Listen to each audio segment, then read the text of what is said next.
Cult of Oakwood, a thriller crime story. The small town of Oakwood had never seen anything like it. The brutal murder of 3 women in 3 weeks had shaken the quiet community to its core. As the weeks went by, fear began to spread like wildfire among the residents. No one knew who the killer was or what he looked like, but everyone knew that he was still out there, lurking in the shadows, waiting for his next victim. Detective Jack Ryan had been assigned to the case. With over 20 years of experience in law enforcement, he was one of the best detectives in the state. But this case was different. It was as if the killer was always one step ahead of them. No matter how hard they tried, they just couldn't seem to catch a break. As Jack sat at his desk, sifting through the evidence, he couldn't help but feel frustrated. He had a feeling that they were missing something, but he just couldn't put his finger on it. That's when he received a call from the coroner. "Jack, I think you need to see this," the coroner said. "What is it?" Jack asked. "It's about the latest victim. There's something strange about the way she was killed." Jack knew that the coroner wouldn't call him unless it was something important. He quickly grabbed his coat and headed to the morgue. When he arrived, the coroner showed him the victim's body. Jack had seen his fair share of gruesome murders, but this one was different. The killer had carved a strange symbol into the victim's chest. "What the hell is this?"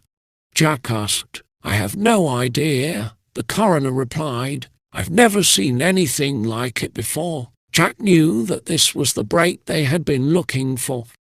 He immediately called his team together and showed them the symbol. None of them had seen anything like it before, but they knew that it had to mean something.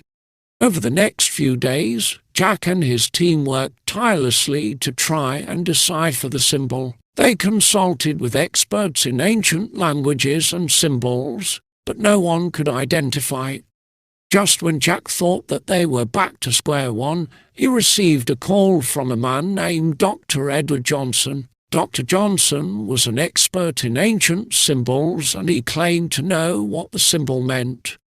"I think I know who your killer is," Dr. Johnson said over the phone. "How?" Jack asked. "The symbol that the killer carved into his victim's chest is an ancient symbol that represents a cult.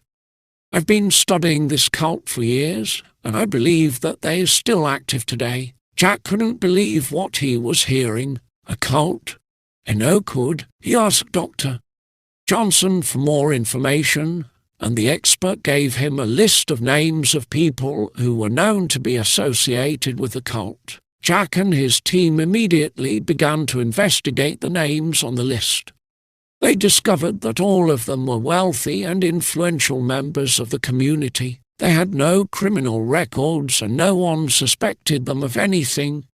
But Jack knew that they had to be involved somehow. He started to dig deeper and soon discovered that they were holding secret meetings in an abandoned warehouse on the outskirts of town. One night, Jack and his team staked out the warehouse. They watched as the members of the cult arrived one by one. They wore black robes and carried candles. Jack could hear them chanting from where he was hiding. As the night wore on, the members of the cult began to disperse. Jack and his team waited until they were all gone before they entered the warehouse. What they found inside was beyond their wildest. There were several altars set up around the room, each one covered in blood and surrounded by strange objects.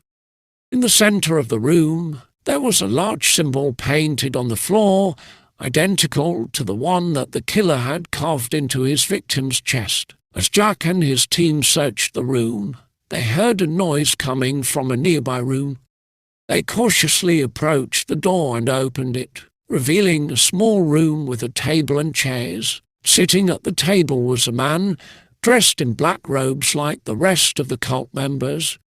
The man looked up and smiled when he saw Jack. I've been expecting you. You're under arrest, Jack said, drawing his gun. The man laughed. You think you've caught me? You have no idea what you're dealing with. Jack moved closer to the man, keeping his gun trained on him. Who are you? The man leaned forward and whispered, I'm the leader of this cult.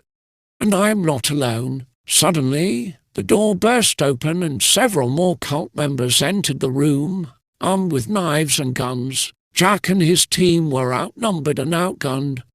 The leader of the cult stood up and gestured for his followers to back off. You can't stop us, detective. We are everywhere. We control everything. Jack knew that he was in trouble, but he refused to give up. He raised his gun and fired, hitting the leader of the cult in the chest. The cult members immediately opened fire, and a gun battle ensued. Jack and his team fought bravely, but they were no match for the well-armed and well-trained cult members. In the end, only Jack and one other detective survived. The rest of the cult members escaped, disappearing into the night. As Jack sat in the hospital, recovering from his injuries, he knew that the cult was still out there, waiting for their next victim. But he also knew that he couldn't give up. He would stop at nothing to bring them to justice and protect his town from their evil influence. And so the hunt continued, with Jack and his team working tirelessly to uncover the secrets of the cult and bring its members to justice. It was a long and difficult battle, but in the end, justice prevailed, and the people of Oakwood could sleep a little easier knowing that their town was once again safe.